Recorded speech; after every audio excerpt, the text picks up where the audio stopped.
Good to go. All right. Hello, hello, Bijal. It is so nice to be with you today. Yeah, it's good to see you again. And I think we were together last week in Tampa, and I loved some of the stuff we were discussing, and wow, some of the stuff we were learning as well. So Oh my gosh, I think that is, I know we're hopping on here to talk about the Systems and Marketing Summit and how incredible it was to have you with us. But there is sort of like that little system of being a lifetime learner because, just like in life and business, I feel like as a parent, I've gotten better with each kid. And it's like that with business systems is, the more that you run them and then also tech, especially AI. And I know you guys are doing a ton with AI. So I don't know, like, do you want to kind of lay the groundwork? Because I have questions for you ever since we've done the interview. But I don't know how you want to open it yeah, up, let, and we'll let me just go start with from just there. some like I know I don't want to call them industry updates, Casey, but just so literally I came back from India about 2, 3 weeks ago now.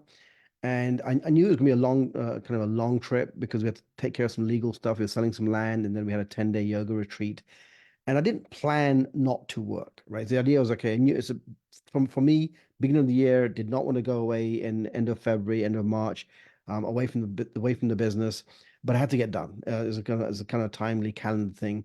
So went on this trip, and I probably worked somewhere between 2 to 4 hours over the 4 weeks. Not intentional, okay? But thankfully, my internal virtual assistant team, between my executive assistant, our business manager, our finance manager, our recruiting manager, they literally took care of everything from sales to onboarding to servicing to finance to resolving issues across the board. So I ended up like not working for 4 weeks, really, apart from a few check-ins. And it wasn't by design. I was just between, being 13 and a half hours ahead, having very draining days, then having meetings with friends, or, dinners with friends and stuff. I just did not have the time to meet with the team. This shows me what's possible. And I still look at ourselves. I mean, we have a team over 100 VAs, but 98 of them are deployed to clients. My internal team is two full-time VAs and about two part-time VAs. And they're running the business for me essentially. Where I'm most actively involved is this, teaching and educating and kind of sharing what's possible in the modern era. And AI is very central to that. All of our VAs are put through an AI training, now put through Go High. We just started putting them through Go High level training because we want to make sure that they are a good match for what I call the micro businesses, solopreneurs, micro businesses, and kind of the small end of small.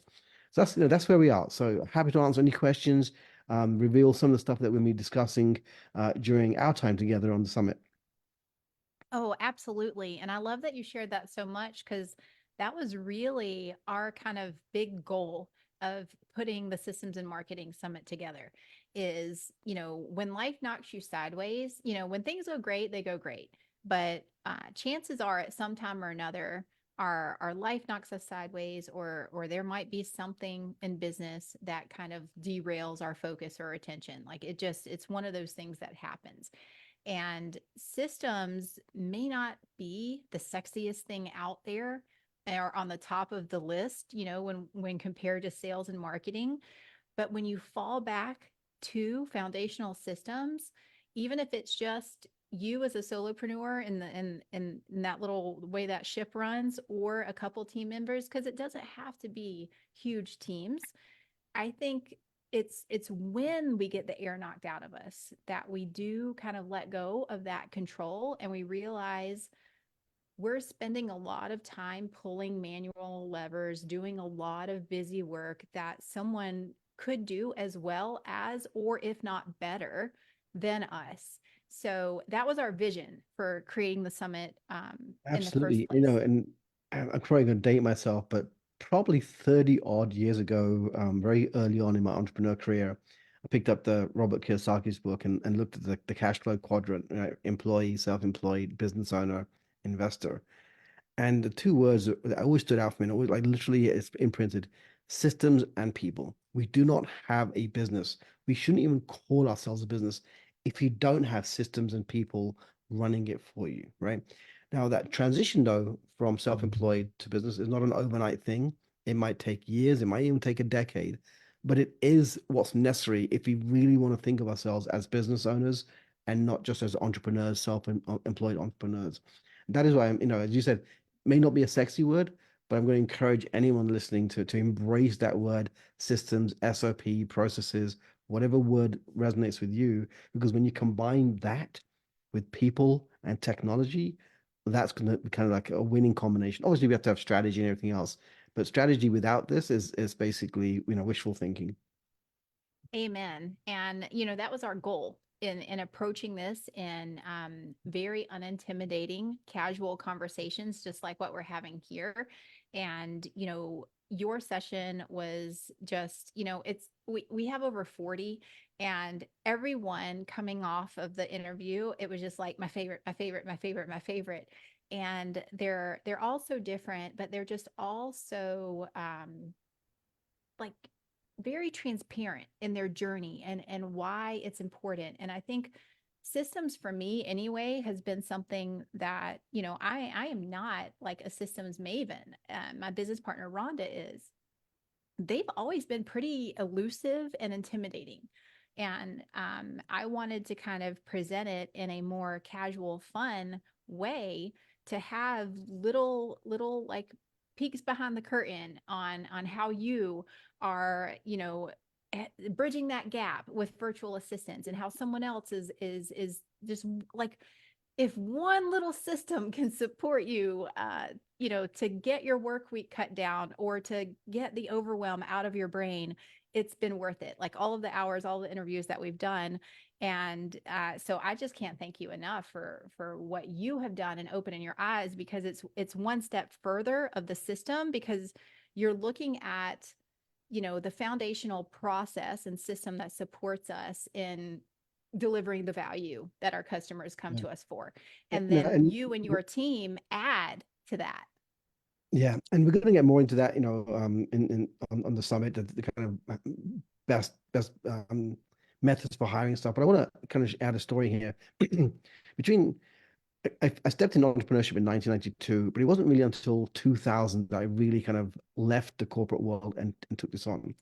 And I struggled for 9 years, like ups and downs. I went from seminar to seminar, this business opportunity, that business opportunity, all great opportunities, right?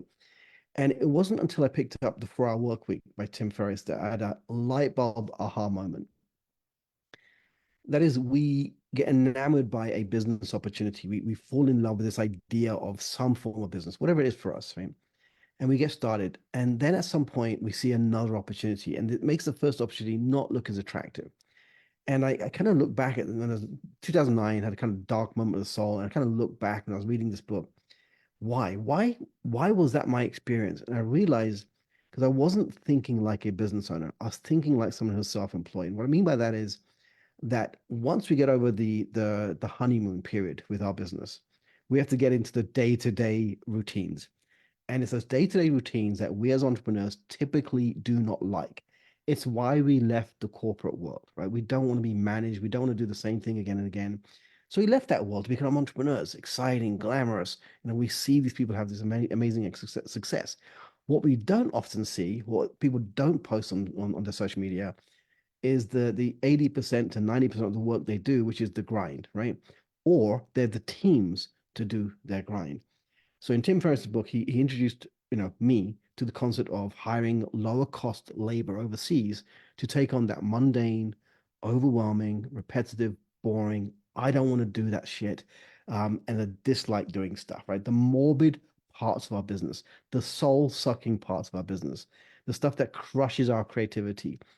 What we normally do is we're not willing to delegate, we're not willing to introduce systems and people. We then come to a grinding halt with our business, and we think and we get introduced to another business, another opportunity, and we jump ship because the grass is probably going to be greener in over there. And that's not the case. When we trim back the gloss of any business, at the heart is a lot of stuff that we don't want to do, And we've got to figure out what systems, people, and tech is going to be right for us. And that's what we're going to be going deeper into during the summit. Yeah, I love that. I think I love your perspective on having, we're both very people driven. And I know I have my zone of genius and I can lean on others who have, their strengths complement where an area that is just not a natural gift for me. And, your portion was, I think it just helped kind of paint the picture that teams don't have to be intimidating. You can start with, I think delegation is probably the biggest hump that a lot of people get stuck at because we're used to doing everything ourselves.